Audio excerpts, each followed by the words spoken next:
So if you're in preseason and you're looking to optimize your conditioning, you're going to want to take this advice. All right, I got 4 different methods for you that I use with our players that really takes their conditioning to the next level.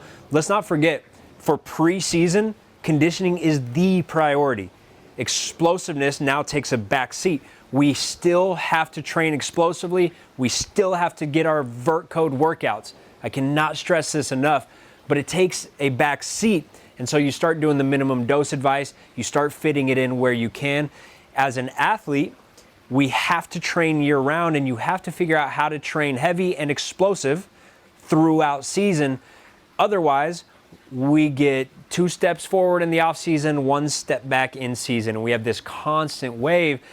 And at the end of our career, we never actually reached our genetic potential. We never truly maximized our athleticism because we always took 1 step back. So make sure that you watch the in-season training guide in the videos tab. Watch that, digest it, implement it. But right now I want to talk about conditioning. And if you follow this conditioning advice, you're probably going to be able to maintain your fast twitch muscle fibers, or at least preserve them as much as we possibly can, while significantly increasing our endurance. That is what it's all about for staying explosive and being the most well-conditioned athlete on the floor, not only at the beginning of the season, but at the end of the season, at come playoff time when that actually matters. Okay, so I'm going to give you guys the 4 best methods for preseason conditioning. So if you're coming up on season, now is the time to really start to get in shape as far as our conditioning, as far as our endurance goes. So there's 4 different methods that I prefer to use. So method number 1 is what I call basketball plus RPE conditioning. So rating of perceived exertion. So if we could get all of our conditioning through basketball, that's great, right? That's what we want, because nothing is going to get us in shape like actually playing basketball. So as coaches, right, you want to program everything into drills. You want to program everything into game situations and playing pickup, right? Because yes, we could go out and run, but guess what? We don't get the mental stimulation. So much of the energy that we burn, right, the calories that we burn, a lot of that is through the brain. So you might be burning 20% more energy when you're actually making decisions and when your brain is turned on, compared to when you're just out, brain silent, and you're just running. Because the brain is metabolically active, right? For us to make decisions and for our brain to be stimulated, that takes energy.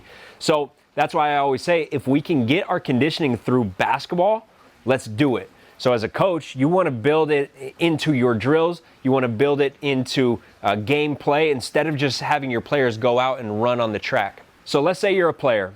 What I want you to do in preseason conditioning is I want you to get 3 very hard days. These are your high days, your high intensity days. This is our anaerobic endurance. And then I want you to have 3 low intensity days. These are our aerobic days. So we're still getting some conditioning, but it's aerobic. Aerobic is more restorative in nature, so we consider that our recovery day. So basically, what I want you to do is alternate days. So Monday, Wednesday, Friday would be your anaerobic days. This is high intensity. This is where we're getting close to what we would see in an actual game. Sometimes we get to that level of a game, and occasionally we go beyond the level of a game. That's your Monday, Wednesday, Friday. Your Tuesday, Thursday, Saturdays are your lower intensity conditioning days. That would be your longer duration stuff. So, okay, let's say that your coach is on page with you, or your coach is listening to this video. What I want him or her to do is set up your Monday, Wednesday, Friday, and set up an RPE scale. So that's a scale of 1 to 10. 10 is how tired a player gets in a game. This is the most tired. You could even consider, the player plays 4 quarters, or even the player goes into overtime. This is as tired as you would be in a game. That is your 10. What I want you to do on your Monday, Wednesday, Friday is get between 7 and 10. All right? You cannot always push to 10, but I want you, let's say Monday you push them to a 9, Wednesday you push them to a 7, Friday you push them to a 9 or a 10. All right? So these are your days where within your drills, you're building in a lot of running. At the end of practice, you might build in more running. You might build in more full court one-on-one. Whatever it is, you got to get them to to between 7 and 10 out of 10. Okay, so as a player, we're going to try to get our conditioning through basketball. But look, your coach isn't always going to give you the right amount. Sometimes they're going to give you too much. Sometimes they're going to give you not enough conditioning within practice. So let's assume that you're in the 90% and your coach really just isn't on this progressive conditioning program. They're just throwing random stuff at you. Well, then you got to start to get honest with yourself and use a good RPE scale. So Monday, Wednesday, Fridays, these are your anaerobic days. These are our hard days. These are days where we want to try to get pretty close to the conditioning that we would be seeing in a game. Tuesday, Thursday, Saturday, these are more low intensity. These are our aerobic days, all right? Monday, Wednesday, Friday, at the end of your practice, you rank yourself on that RPE scale, 1 to 10. 10 is as tired as you felt in a game. This is the most tired that you will be in a game. 1 is you're not tired at all. All right, let's say you get done with that Monday and you're a 6 out of 10. All right, you got 4 left in the tank. You multiply 4 by 2, you now have 8 minutes of conditioning. All right, so after practice, you now have 8 minutes of conditioning. You can get creative with how we build that 8 minutes of conditioning, but remember, it's anaerobic. So one example would be baseline to baseline, all right, down and back, all out sprint as fast as you can, baseline to baseline, jog, a fast jog, and then baseline to baseline, a fast walk. And then you're back in, cycle through. Sprint, jog, walk. Sprint, jog, walk. You do that for 8 minutes straight. And the reason that we have the walk is you do need to get that recovery, because basketball is not all about who can go the furthest, right? So who recovers faster at that dead ball? Who can get their heart rate extremely high and then recover that heart rate better during free throws or during a timeout? So that's why on these Monday, Wednesday, Friday, on these anaerobic days, we want to go hard and then we want to have breaks and we want to work on recovering faster within those breaks. Okay, so what if you got done and you're like, man, on a scale of 1 to 10, that was only a 2. Like, coach didn't push us at all today. Well, if this is your difficult day, you now have 8 points left in the tank. Multiply 8 by 2, you have 16 minutes of conditioning. All right, so 16 minutes of sprint down and back, jog down and back, walk down and back.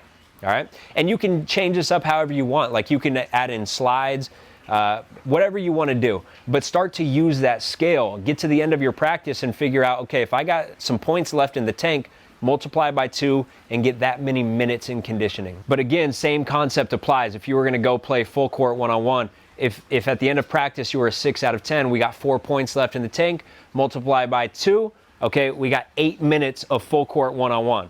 And I'll talk about the specifics of that. We can break that up in certain ways where every 3 points we get 2 free throws. Each player gets maybe for that amount of time, let's say we get 1 or 2 timeouts each. So that way we can have those little breaks in between. And while we're playing full court one-on-one, it's super intense and we can really guard, we can really play offense and not turn into like this sloppy, messy, everybody's jogging type of workout. Okay, so now for a player, let's talk about our Tuesday, Thursday, Saturday. Remember, this is our recovery days.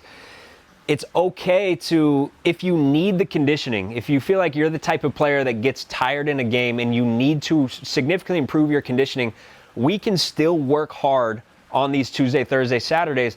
I just don't want to stress the body in the same way. So we don't want that intense anaerobic sprint type of work. Those are days where we want to get longer distance. So this is more jog. This is more swim type of work. So how the RPE works for this day. Again, if you're on the same page as your coach and they know that these are your low days, they can get you below a 5 out of 10. But let's say they only get you to a 2 out of 10. All right? That means you got 8 points left in the tank. For aerobic days, we multiply by 4. So now we have 8 by 4. That is 32 minutes of conditioning, but that 32 minutes is slow. It has to be aerobic. Okay, so 32 minutes. You could split that up. You could go out and jog real slow and then go for a swim. Or you could spend 32 minutes on just your jog, but it has to be low intensity. I would rather have you not run because we're trying to save our joints on these days, since these are our recovery days, I'd rather you do low impact. So like we use the arc trainer. There's different ways that you could do this. I love pool for this low level, long duration endurance work, a very slow swim that is constant. But keep in mind, are you going to do skills training after practice? Because that's going to take a lot of your conditioning as well, right? Even just getting up shots, if you're getting up shots quick and you go for 20 minutes straight, that's a good amount of aerobic endurance, right? So don't think that I'm saying you need to finish practice and then do your skill work and then do more conditioning, because these are our recovery days, okay? So don't kill yourself on your Tuesday, Thursday, Saturday. If you feel like you're not the type of player to get tired in games and conditioning is never your limiting factor, don't do any more aerobic work. So finish practice and just use that day for recovery, because I would rather you preserve those fast twitch muscle fibers and not get into the aerobic work. But conditioning is the number one priority, right? So if you feel like you get tired in games, forget our fast twitch, because we built those in the off season, right? We overshot those fast twitch. We got up higher than what our normal fast twitch percentage is, so that when we got into our endurance training, it would lower, but we're still above where we were before. So conditioning is the most important. Conditioning is more important than explosiveness when season actually comes around. So a lot of you guys will need to do your aerobic endurance on that Tuesday, Thursday, Saturday. But again, if you're not that type of player to get tired, then forget it. Use that Tuesday, Thursday, Saturday as your recovery. Okay, and then come Sunday, we would just take the day off. If you want to be active, that's fine. Being active is good for recovery.